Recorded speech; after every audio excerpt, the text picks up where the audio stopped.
Bonjour à tous les amis, bienvenue sur CryptoForce. Donc aujourd'hui on va parler de tout ce qui est, on va faire le point vraiment sur les ETF Bitcoin spot ou au comptant en français. Mais comme c'est aux États-Unis, on appelle plutôt les ETF spot Bitcoin. Et donc c'est en lien avec toute l'actualité crypto du moment, avec BlackRock et toutes les entreprises. On va en parler bien évidemment dans cette vidéo qui ont fait une demande d'ETF spot Bitcoin au comptant. Et donc, on va voir où ça en est, parce que c'est la cacophonie internationale. On en a un peu dans tous les sens. On apprend là que BlackRock a fait une mise à jour de son dépôt S1, également pour Fidelity et d'autres sociétés du même genre. Donc pour ça, je voulais vraiment faire le point pour déjà, pour ma part, voir savoir où on en est vraiment, et également pour partager du coup les recherches et le travail effectué, comme d'habitude. Bon les amis, écoutez, c'est parti, mais avant ça,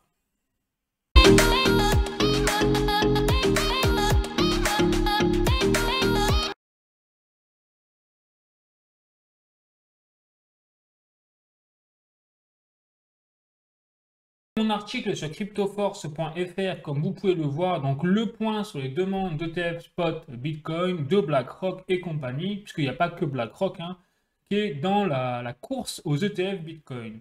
Donc il faut savoir que c'est pour ça qu'on a vraiment un suspense qui est dans l'air en ce moment, puisque dans la sphère médiatique crypto, on n'entend parler que de ça quasiment, et surtout on a des rebondissements tous les jours, mais un petit peu désolé du terme, un peu le bordel. Parce que on a BlackRock qui fait une mise à jour et donc un article qui sort sur cette mise à jour, mais on ne sait pas trop ce que ça veut dire, où ça en est exactement, parce que on va dire la feuille de route globale de ETF Bitcoin Spot est très large. Il faut savoir, donc on va rentrer directement dans le dur du sujet, et j'ai un tableau, vous voyez que ça permet de prouver ce que je dis. Il y a 13 entreprises exactement à l'heure où je vous parle qui sont en lice, en compétition pour simplement choper le Graal, c'est-à-dire l'ETF spot Bitcoin au prix de la SEC. Et tout ça, je rappelle, se passe aux États-Unis, puisque la SEC, c'est une agence fédérale qui est en fait, c'est le gendarme boursier américain, entre guillemets.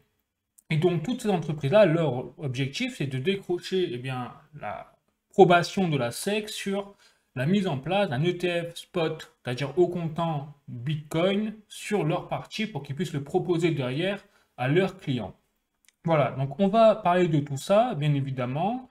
Donc, premièrement, je vais vous passer un petit article pour vous dire où on en est dans la cacophonie actuelle des ETF Bitcoin. Donc là, j'ai un article de InvestX. ETF Bitcoin, 90% de chances d'être approuvé d'ici janvier 2024. Donc vous voyez un peu l'euphorie en ce moment globale du marché. C'est résumé en une phrase par cet article-là. Bon, donc maintenant, on va passer vraiment au dur du sujet pour vraiment prendre du recul et voir exactement où on en est.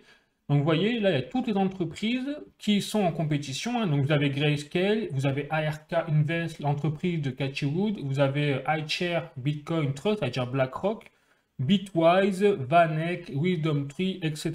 Fidelity, Valkyrie, et vous avez également des derniers qui sont rajoutés, notamment Pando et même Franklin, qui d'ailleurs ont leur date repoussée parce qu'ils sont rentrés dans la course un peu plus tardivement. Bon, donc il est intéressant de voir, déjà, il y a plusieurs choses. La première chose, là où c'est intéressant, c'est que savoir qu'on a des exchanges prévus et que vous avez vu, il n'y a pas tous les mêmes exchanges sur lesquels, en fait, si les ETF sont approuvés auprès de la SEC, eh bien, toutes les entreprises ont choisi quelque part leur propre plateforme exchange pour proposer en fait leurs produits ETF spot Bitcoin. Et donc, vous avez par exemple Grayscale qui table sur le New York Stock Exchange. En fait, là, vous avez ARK21, donc l'entreprise de Cathie Wood, qui table sur le Chicago. Alors, je vais vous montrer ça. J'ai même le Wikipédia, je vais vous montrer ce que c'est, mais c'est vrai que c'est le CBOE, très connu. C'est le Chicago Board Option Exchange. Elle a été créée en 1973 et en fait, c'est tout simplement la principale bourse même d'options en Amérique du Nord. Voilà, donc c'est tous les gros pontes, si je puis dire, au niveau des exchanges. Le Nasdaq, je ne vais pas le présenter quand même. Donc on voit bien que là, ce qui domine là, directement dans les exchanges que les entreprises choisissent d'ailleurs pour proposer leurs ETF Bitcoin spot, c'est le CBOE. Vous voyez, donc un peu comme une option au niveau de la principale bourse d'options du Chicago Board Option Exchange. Ensuite, deuxième fait intéressant qu'il faut rappeler, c'est que là, on a les custodians. Alors les custodians, c'est simplement les gardiens de liquidité, entre guillemets. Et là, très intéressant, et donc là, je fais une petite référence, notamment peut-être aux personnes qui possèdent des actions Coinbase. Eh bien, Coinbase est tout simplement une plateforme exchange crypto, peut-être la plus connue du monde. Et donc, vous regardez, c'est la totalité quasiment des entreprises qui souhaitent mettre en place un ETF Bitcoin Spot au comptant, eh bien, elles ont toutes choisi quasiment, à quelques exceptions près, eh bien, Coinbase. Donc là, c'est extrêmement révélateur, et même notamment BlackRock, qui vous voyez a choisi aussi également Coinbase, malgré la différence qu'il a choisi l'exchange Nasdaq pour proposer son produit à terme. Donc là, on voit vraiment qu'il se passe quelque chose autour de Coinbase qui, je le rappelle, hein, en plus, est aujourd'hui sous le feu des projecteurs, notamment même sous le feu d'une plainte portée par la SEC à son encontre au sujet tout simplement de la juridiction crypto aux États-Unis. Donc là, c'est la cacophonie totale. Et que donc là, Coinbase, en fait, va être le principal acteur alors qu'il est sous le feu des tirs de la SEC. Et c'est la SEC qui doit valider les ETF Bitcoin, on l'a compris, hein, vis-à-vis des autres entreprises poids lourds spécialisées dans la gestion d'actifs. Et donc je vous rappelle que là, ces 13 entreprises qui sont en compétition, elles représentent plus de 10 000 milliards, je ne sais pas si vous vous rendez compte, 10 000 milliards de dollars d'actifs sous gestion. Parce que je vous rappelle que BlackRock, eux seuls, ils représentent déjà 8 000 milliards de dollars d'actifs sous gestion au niveau mondial.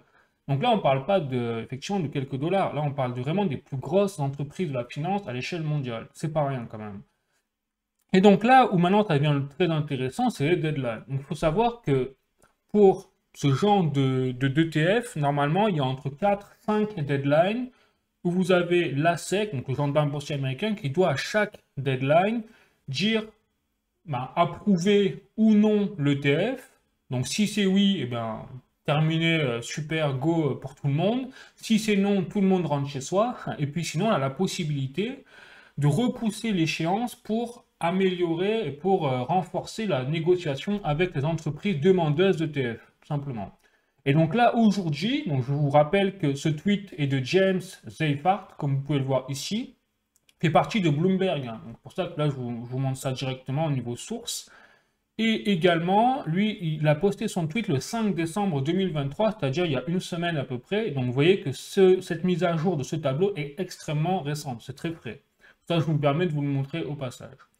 Et donc là, la prochaine deadline, vous voyez, toutes les prochaines deadlines sont en fait toutes prévues en 2024. Donc là, la prochaine deadline la plus proche pour que la SEC donne un verdict, c'est le 10 janvier 2024. Et ça concernera ARK, l'entreprise de Cathie Wood. Juste derrière vient BlackRock au 15 janvier 2024. Donc déjà, on sait qu'en janvier, parce que là, vous voyez que beaucoup d'entreprises sont concernées en janvier, eh bien, vous aurez une réponse déjà sur l'avant-dernière deadline pour toutes ces entreprises-là. Donc déjà, mi-janvier, on saura si autant ce sera approuvé, autant ce sera refusé, ou alors, plus probablement peut-être, comme d'habitude, hein, on aura une deadline repoussée à la dernière deadline, c'est-à-dire vers mars 2024, même mi-mars 2024, comme vous pouvez le lire sur le tableau. Et donc, ce qui est intéressant, c'est qu'on a un ovni dans tout ça, c'est Grayscale. Donc, Grayscale, c'est très particulier parce que eux, ils avaient fait leur demande d'ETF Bitcoin Spot en 2021. Ils avaient été refusés, donc en 2022, je crois, par la SEC. Ça a été repoussé, hein, ça a été annulé leur demande. Sauf que Grayscale, du coup, s'est rebuffé, a porté plainte contre la SEC, tout un sketch encore, hein, comme d'habitude. Et le pire dans tout ça, c'est que c'est les tribunaux, donc les juges américains en charge du procès, qui a donné raison à Grayscale et qui a justifié son verdict en disant que la SEC avait repoussé, avait annulé la demande de Grayscale sous des motifs hasardeux. C'est-à-dire que les motifs n'étaient pas vraiment justifiés, selon les juges, et pas très équitables vis-à-vis des autres entreprises qui demandaient, elles aussi, une demande d'ETF Bitcoin Spot.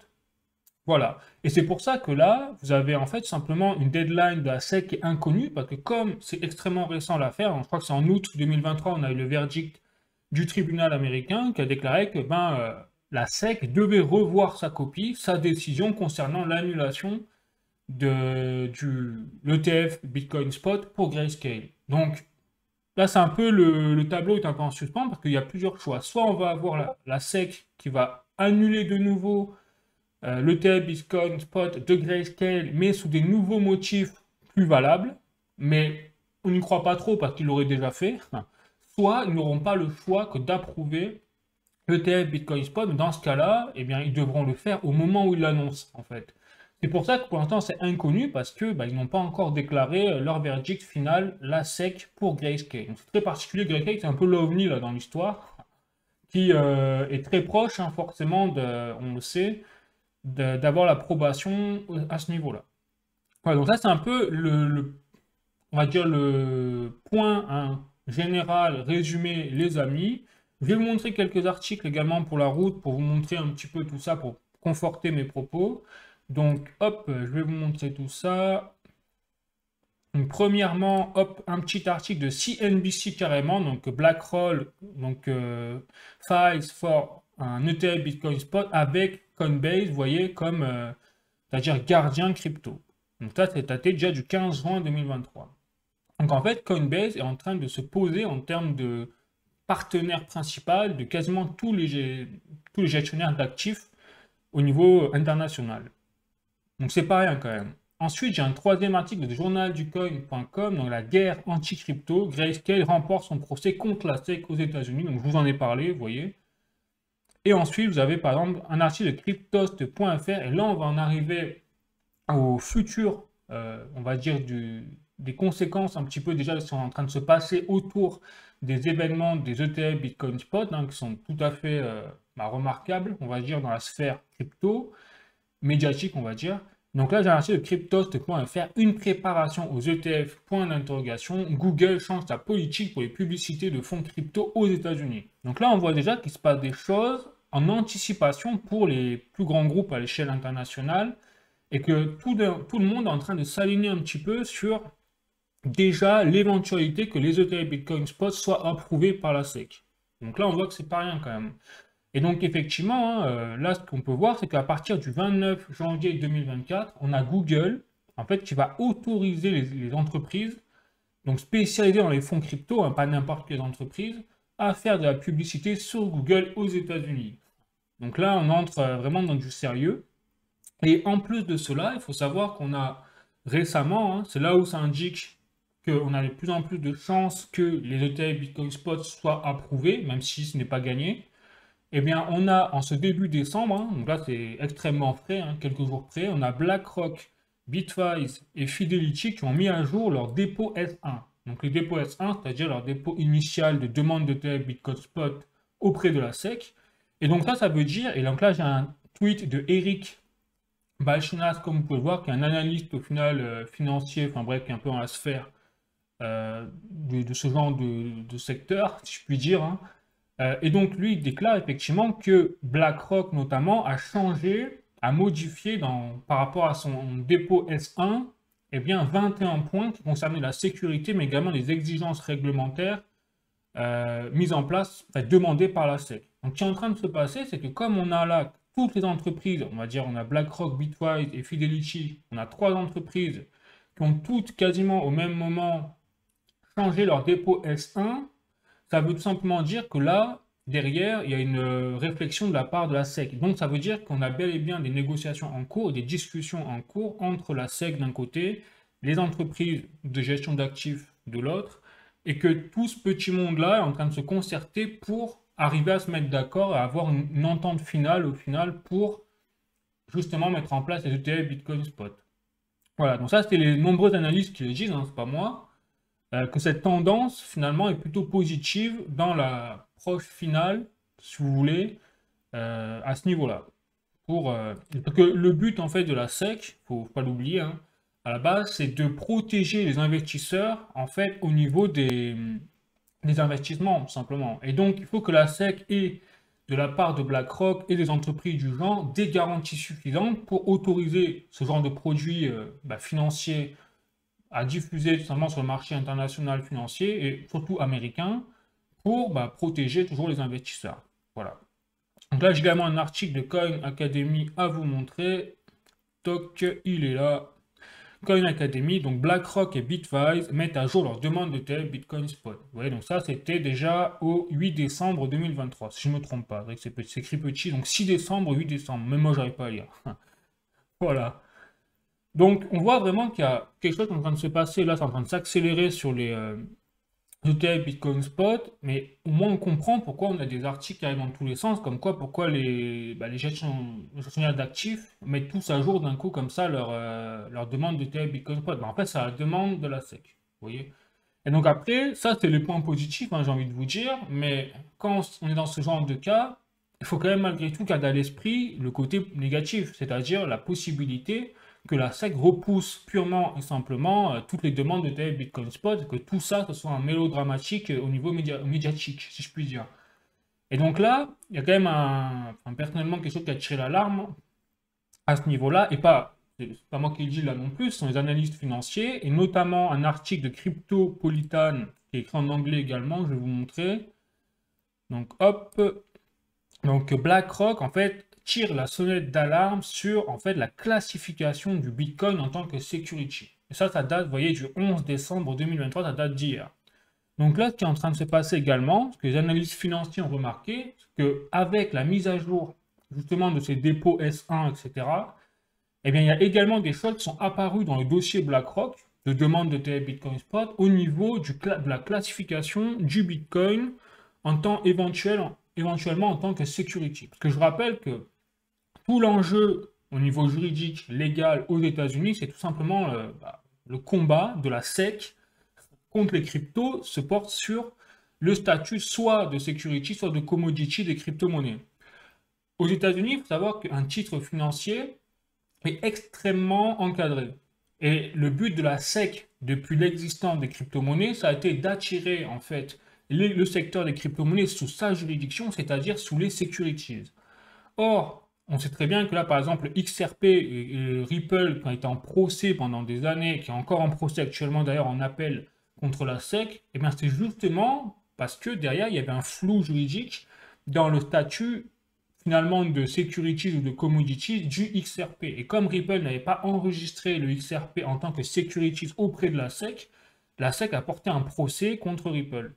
Voilà, ça c'est tout l'enjeu. Donc on voit bien que l'importance de la classification des crypto-monnaies aux États-Unis, elle est primordiale sur cet aspect-là. Et donc le fait que BlackRock quand même anticipe dans sa demande la possibilité que eh bien, le Bitcoin puisse être considéré comme une security aux États-Unis finalement par la SEC, eh ben là, ça peut avoir les conséquences vraiment désastreuses. Et c'est BlackRock eux-mêmes qui le disent. Donc là aussi, on peut se dire, est-ce qu'ils ont mis ça en place parce que c'est la SEC qui a laissé échapper des choses dans ce sens-là? Et dans ce cas-là, la SEC joue un jeu dangereux pour les crypto-monnaies. Est-ce que c'est juste une anticipation de la part de BlackRock au cas où les choses évoluent, eux, ils sont toujours à jour? Voilà, on ne sait pas encore ces choses-là, mais n'empêche qu'ils l'ont bien fait, ils ont bien rajouté ce passage précis dans leur mise à jour, en gros S1, hein, au niveau de leur dépôt. Bon. Donc les amis, au niveau de la conclusion, donc pour l'instant tout est positif, hein. Je ne veux pas tirer la poisse ou quoi, loin de là, mais tout est positif parce que les probabilités actuelles, elles sont extrêmement élevées sur l'approbation d'un ETF Bitcoin Spot pour toutes les entreprises, ou du moins la majorité, les plus grosses comme BlackRock par exemple. Donc là, évidemment, je vous montre les articles, hein, bien évidemment, sur lesquels je m'appuie pour dire cela. Donc j'ai un article de Cointelegraph, donc les ETF Bitcoin au comptant ont 75% de chances d'être approuvés en 2023 selon les analyses de Bloomberg et 90% de chances d'être acceptés d'ici fin 2024 selon d'autres analystes. Et là j'ai un article de cointribune.com, crypto, 90% de chances pour l'approbation de l'ETF Bitcoin Spot selon les dernières prévisions. Voilà. Donc on voit quand même que c'est plutôt positif selon les avis de tout le monde. Mais encore une fois, tout le monde, ça ne veut pas dire que tout le monde a raison. C'est là où il faut faire attention. Donc, finalement, là aussi où je veux en venir, j'ai un dernier article pour la route de Cointelegraph. C'est là où il me fait dire, on va en venir sur ma propre analyse des choses et sur le fait que ça paraît quand même difficile pour la SEC de jouer sur le statut de classification du Bitcoin au niveau de security ou commodity. Parce qu'il faut savoir que déjà le patron de la SEC, Gary Gensler, avait déclaré dans une vidéo en 2018 que le Bitcoin n'était pas une security, était déjà une commodity, et même que l'ETH lui-même n'est pas une security. Donc, bon, c'est-à-dire que là, si la SEC s'amuserait, entre guillemets, hein, à changer le statut du Bitcoin, à le faire passer dans le camp des security et non des commodities, eh bien, ça veut dire que Gary Gensler devrait, en gros, se tirer une balle dans le pied et revenir sur ses propres propos d'il y a quelques années. Mais c'est possible, hein. Je ne dis pas que ça n'arrivera pas, mais en tout cas, c'est possible. Bon, voilà les amis. Donc, maintenant, après, il y a une chose aussi qui me fait dire qu'il y a moins de chances quand même que la SEC joue sur ce tableau-là, c'est le fait que les tribunaux américains sont de plus en plus exaspérés du comportement de la SEC. On le voit bien parce qu'elle est quasiment déboutée sur toutes ses affaires actuellement, à peu de choses près. Et on a même une dernière affaire où vous avez un juge américain qui soupçonne même la SEC d'avoir trafiqué des preuves, des éléments et des témoignages en sa faveur pour essayer de gagner un procès contre une industrie crypto. Donc, là, ça part quand même assez loin, et donc ce même juge menace quelque part la SEC de sanctions. Donc là, on rigole, parce que c'est un juge américain qui menace une agence fédérale américaine, quand même le gendarme boursier américain, donc là, on rigole de fraude, quoi, presque. Donc, alors, le gendarme boursier américain, on rêve hein, dans le monde de fou, quoi.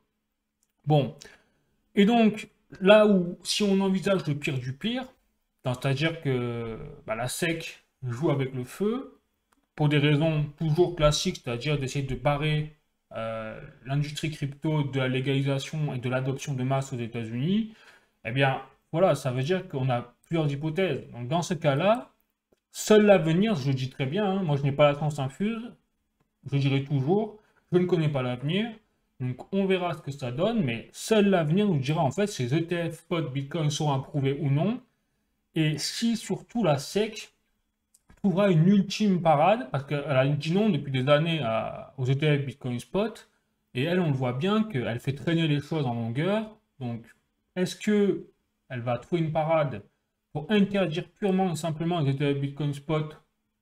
On verra. Peu probable, mais c'est toujours possible.